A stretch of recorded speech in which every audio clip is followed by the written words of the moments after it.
ትነቀላለህ አቤል። ያንተ አወዳደቅ ደግሞ መጥፎ ነው። አይገርምም? አወዳደቅ መጥፎ ነው የሚሆነው። አስመሳይ እባብ ነህ አንተ። አቤል ገዳይ ነው። ገዳያችን ያለው ቤተ መንግስት ነው። ዶክተር አብይ በአንተ ምክንያት ነው ይሄው አሁን ቤቴን ልዘጋ አኮብኩቤያለሁ።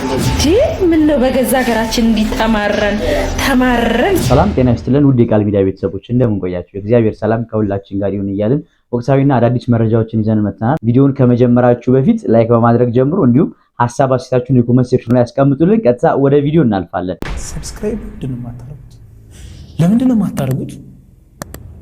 አሁን ማርጉ ለምን ታቀርባለህ? ትነቀላለህ አብይ። ያንተ አወዳደቅ ደግሞ መጥፎ ነው። አይገርምም? ትነቀላለህ። እግዚአብሔር ምስክሬ ነው። ትነቀላለህ። ያንተ አወዳደቅ ደግሞ እንደ ጋዳፊ ነው የሚሆነው። እነዛስ ምናችንም አይደሉም። አንተ ግን ትወድቃለህ። አወዳደቅ መጥፎ ነው የሚሆነው። አስመሳይ እባብ ነህ አንተ።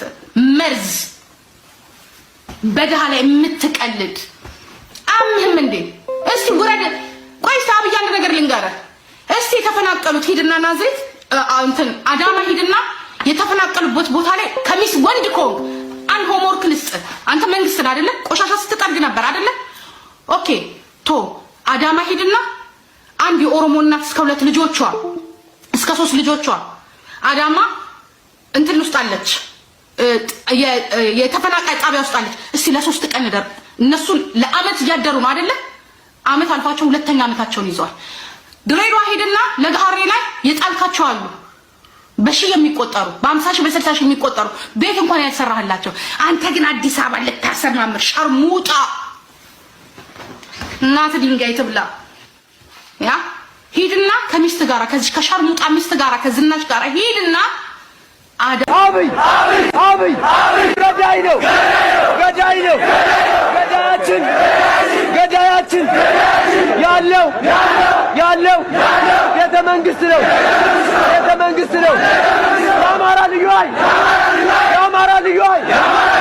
የአማራ ሚሊሻ፣ የአማራ ፋኖ የተገደለው በአብይ ነው። ዶክተር አብይ በአንተ ምክንያት ነው ይሄው አሁን ቤቴን ልዘጋ አኮብኩቤያለሁ። አምና 18000 የከፈልኩትን ግብር ዘንድሮ ይሄው 42000 ሆኖ መጣ። በዚህ ሁኔታ እጥፍ እየጨመረ እንዴት አድርገን ነው ስራ የምንሰራው? እንግዲህ ሱቄን ልዘጋ ነው።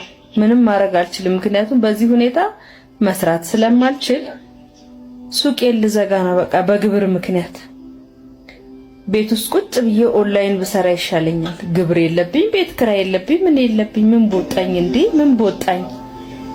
ምን ነው በገዛ ሀገራችን እንዲህ ተማረን ስራ ምን ሰራው? ለምን ጥንቅር ብሎ አይቀርም? አረ ቤት ለቤት ለምን ተሸክሜ አልዞርም?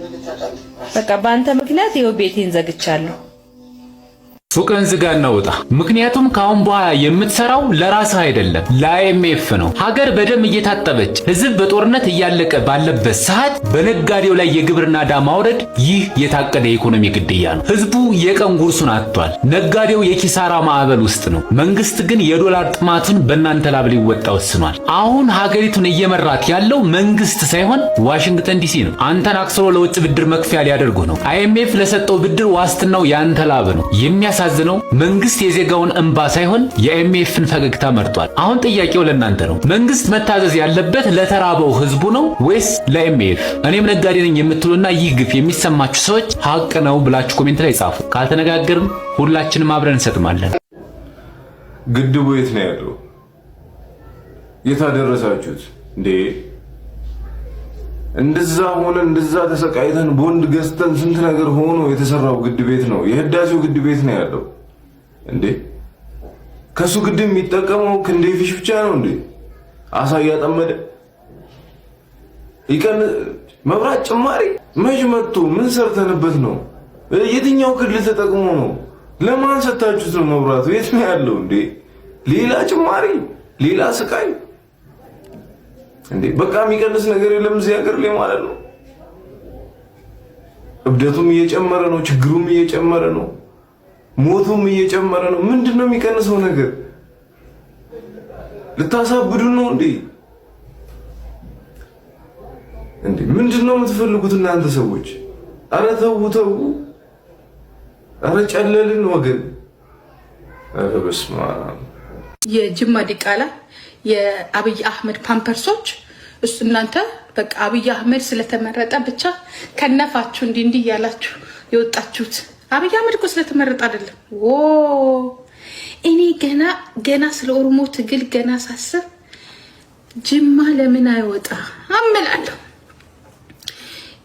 እንዳለ የኦሮሞ ዶሮ አልቀረም እኮ ሲወጣ በኦሮሞ ስትራግል ጊዜ ጅማ ረፋ አርጋችሁ ለጥ ብላችሁ ነበር እኮ እንወያይ ነበር እኮ ውስጥ ጅማ እኮ ድሮ ነው የተበላው። ጅማ ማለት እኮ የጅማ ኦሮሞ አይደለም እኮ አሁን እየተናገርኩ ያለሁት። ጆሮሽን ጎርጉሪ ምድረ ዲቃላ እኮ ስለሆናችሁ ነው እኔ ቋንቋ የማይገባችሁ። የሚገባችሁ አንድ የፓምፐርስ የዶክተር አብይ ቋንቋ ስለሆነ ዲቃላ ስለሆናችሁ ኦሮምኛን ተጠቅማችሁ መታችሁ እዚህ ጋራ እኛ ጅማ ኦሮሞ ትላላችሁ ለኬ። ከዚህ በኋላ ኢትዮጵያ በቀኝ ግዛት አልተገዛችም የምትሉ እውቀት አለን የምትሉ ደንቆሮች ራሱ ማለት ከዚህ በኋላ ስትሉ እንዳልሰማ። ድሮ ቀኝ ግዛት በጠመንጃ ነበራ፣ አሁን ታየዋለህ በግብር እንደፈለጉ መጮቻ ሲያረጉ እንደተገዛህ ታምናለህ ማለት ነው። አገሩን የሚወድ ሰው እንዴት ከአይኤምኤፍ ብድር ይበደራል? ከአይኤምኤፍ ብድር ተበደርክ ማለት እኮ ከዚህ በኋላ እነሱ ቀኝ እጅ እንደፈለጉ እንደዚህ ይወላውሉሃል ማለት ነው። አገርህን በቃ ከንቱ ሀገር 5-10 ዓመት ደግሞ እናያለን። እንግዲህ አይኤምኤፍ የሚባል እንትን ከኢትዮጵያ እጁን ያንሳልን ይውጣልን ምናምን የሚባል ቻሌንጅ ተጀምሯልና እኔ ቻሌንጁን የምደግፍበትን ሁለት መሰረታዊ ጉዳዮችን ለመናገር ፈልጋለሁ። የመጀመሪያው ማለት ነው ከዚህ በኋላ ነጋዴ የምትባል ማለት ነው ሽንት ነው የሚመጣ። ምክንያቱም ምንድነው እስካሁን ግብር አልሰበሰብክም፣ መንግስትን ማለት ነው ግብር አልሰበሰብክም፣ ታክስ በህዝቦች ላይ አልሰበሰብክም ነው ያለው።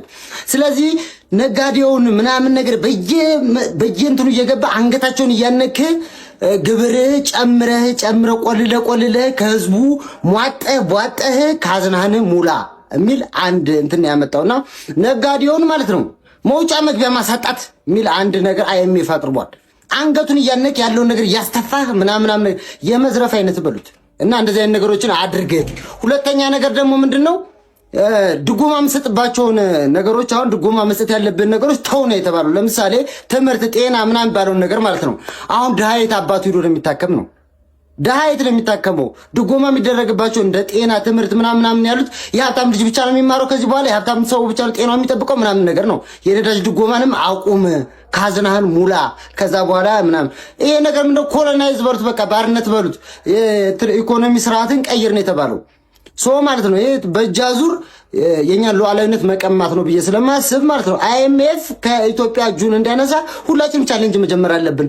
ካለበለዚያ ማለት ነጋዴ የሚባል ስራ የሚባል ጤና የሚባል ትምህርት የሚባል ነገር ማለት ነው ኢትዮጵያ ውስጥ በዚህ 3 ዓመት ውስጥ ማለት ነው ክራይሲስ ውስጥ ስንገባ ታያላችሁ።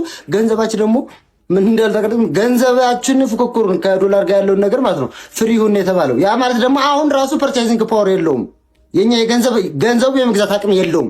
የኢትዮጵያ ገንዘባችን 200 ብር ይዘን የወጣን ሻይ ጠጥተንበት ነው የምንመለሰው አሁን ላይ ማለት ነው። ሶ ከዚህ በኋላ ደግሞ የበለጠ ክራይሲስ ውስጥ ገንዘባችን እንደ ወረቀት ሊያረጉብን ያሰቡትና ከዚህ በላይ ባርነት የለም፣ ከዚህ በላይ ሉዓላዊነት መነጠቅ የለምና ሁላችንም ቻሌንጁን እንቀላቀል። አይኤምኤፍ የሚባል ነገር ማለት እንደ እርዳታ ይቅርብን። እንዲህ ብንረዳም የማንን ኪስ እንደሚሞላ እናውቀዋለን። ይህ መንግስት የእያንዳንዳችንን ላይፍ እንዴት እንዳመሰቃቀሉ ሀፕን ባደረጉ ቀለል ያሉ እውነተኛ ማስረጃዎች እንዲህ። ምሳሌ 2 መንግስት ከነዳጅ ላይ ድጎማ አነሳዋል። 17 ብር የነበረ ቤንዚን 132 ብር ገባ። የነዳጅ ጭማሪ ያስከተለባትን ተጨማሪ ወጪ እኔ ላይ ለማካካስ የመኖሪያ ቤት አከራይ ኪራይ ጨመረችብኝ። በነዳጅ ጭማሪ ሰበብ የመጣብኝን የቤት ኪራይ ጭማሪና ሌሎች ተጨማሪ ወጪዎች ለማካካስ እኔ የማከራየው ሱቅ ላይ ጭማሪ ያደረኩ። የመጣበትን ተጨማሪ ወጪ ለማካካስ የኔ ሱቅ ተከራይቶ የሚሰራው ባለሱቅ የሸቀጣሸቀጥ ዋጋ ላይ ጭማሪ ያደረገ። ምግብ ቤት ያላት የባለሱቁ ደንበኛ የአስቤዛ ወጪ ስለጨመረባት የምግብ ዋጋ ላይ ጭማሪ ያደረገች። ከዚያች ምግብ ቤት የሚመገበው ሊስትሮ፣ ፀጉር ቆራጩ፣ ላቦሮ፣ ልብስ ሰፊው፣ ጎማ ነፊው፣ ወያላው የምግብ ዋጋ ጨምሮበታልና ያንን ለማካካስ የሚሰጠው ሰርቪስ ላይ ጭማሪ ያደረገ። ኢንፍሌሽን ጣሪያ ነካ። ከተማ ሲመጣ ሁሉ ነገር የተወደደበት ገበሬው ወጪውን ለማቻቻል የእህል ዋጋው ላይ ጭማሪ ያደረገ።